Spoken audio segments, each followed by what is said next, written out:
What is vibin', everyone? This is Vish, and today I'm going to be reacting to Sadhguru's video on how to keep water at home. So for those of you that don't know, I'm a meditation coach and have been meditating for over 2 years, guiding hundreds of people through meditation practices, and really am focused in spreading awareness to meditation.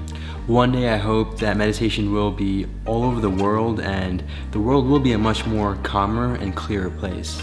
If you have any questions on how to meditate, please reach out to me either in the comments down below or on Instagram at VishVibez.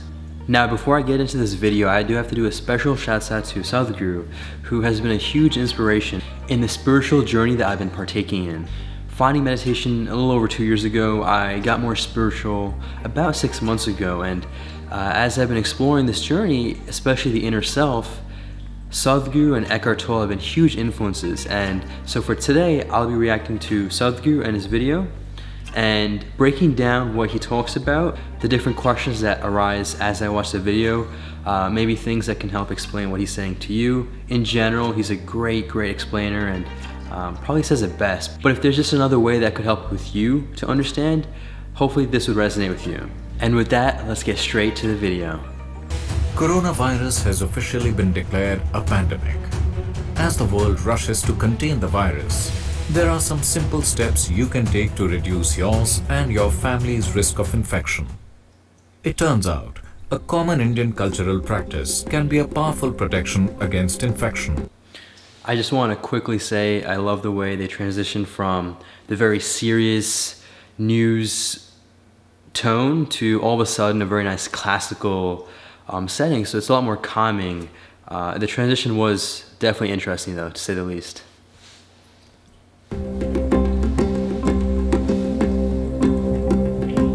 A study published a few days ago in the renowned New England Journal of Medicine looked at how long coronavirus can survive outside the human body and infect surfaces in our homes, offices, and elsewhere.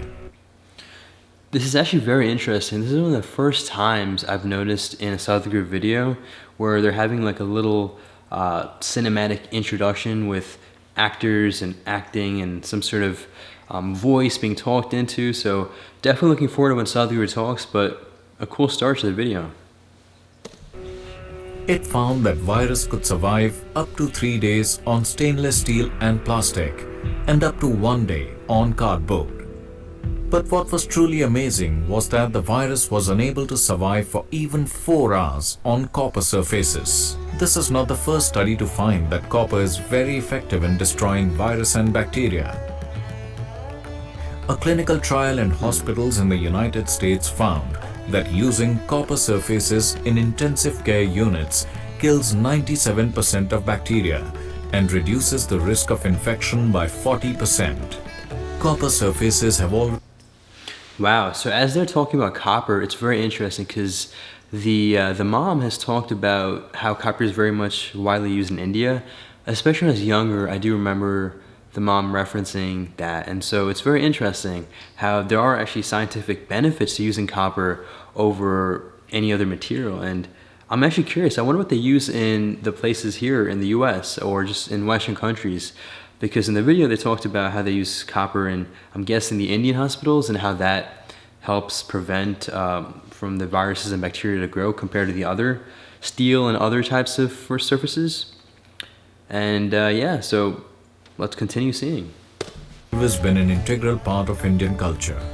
We drink water from copper utensils and eat food from copper and brass plates. Besides the powerful purificatory benefits, using copper utensils is also supportive in many other ways. The way the water has to be kept in one's home, there is a whole science about it, how to keep it, in what kind of material, how to treat it. Nobody drinks water traditionally. I had to do a real quick present reflection, and what that really just means is being present and conscious about what's happening. And before I even look at what Sadhguru has to say, I wanted to just very simply observe and point out the beautiful colors that are in the background of the video right behind Sadhguru, whether it's the trees with the very nice fall colors and the green grass and the luscious trees behind and the water, and even a scarf is really, really gorgeous. So just want to take a quick second to absorb all that really colorful sight. In the East, without first bowing down to it, because how the water behaves depends on how you treat it. The volume of memory and intelligence that the water carries, and every molecule of water and every body of water is very individual, and how it behaves within you is very different. Everything may be just H2O, but it does not behave the same way. So how to treat the water? There are various… Before we look at how he's going to treat the water and what he recommends, that is interesting. He talks about how water has memory and intelligence. He has referenced in past videos how human beings have these two amazing gifts and tools, and that's the memory and the intelligence. But at the same time, a lot of people actually suffer those two gifts that we have, which is their memory and their intelligence. And so, I don't know, that's interesting. I would have to, I guess, do a bit more research as well as experiencing to truly see if H2O and water has memory and intelligence. Not too sure about exactly what he's saying. Let's explore more and reflect at the end of the video. Scientific processes, we call this as the Bhuta Shuddhi practices. It's an enormous science for people to learn and grasp. But to put it very simply, overnight or about 6 hours, you keep it in a copper vessel and then drink it, you will see the water will feel very different, and various small ailments that people have can be just healed simply by keeping the water in an appropriate space. An appropriate space also means proper aeration is there, and how you treat it above all. Your emotions, your thoughts about the water, being conscious about it, that this is a major ingredient of who I am right now.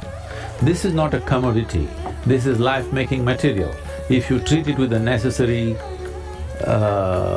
reverence, for lack of vocabulary I'm saying reverence, or love towards water, or a feeling of joy towards water, you will see water will behave very differently within you just by changing the water that they drink and how they drink. I have seen many people walking out of chronic ailments just by doing that. Wow. There's a really cool little plug that he has at the end with the copper containers and storage system. So yeah, let's discuss the video.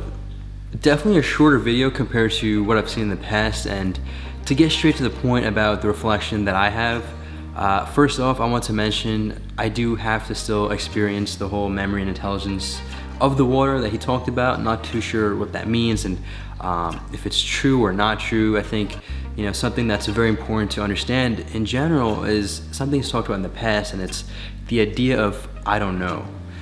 It's a really powerful statement because a lot of the times the egoic mind and human beings always love to describe how they know everything, and it's just not true. The moment you realize that you don't know something or you don't know anything, you become open to the possibilities, as Sadhguru talks about. And so that's really important to emphasize, and that's why I view the idea of copper and just water and all that stuff in this video talked about. And another really important point that I kind of got out of the video is the idea of respect towards the water. It's so easy for us in our daily basis to get caught up with just all that's happening in life, whether it's just stress at work or college and family matters, personal relationships, all of which are significant to an extent, but it really comes down to how much importance you give it.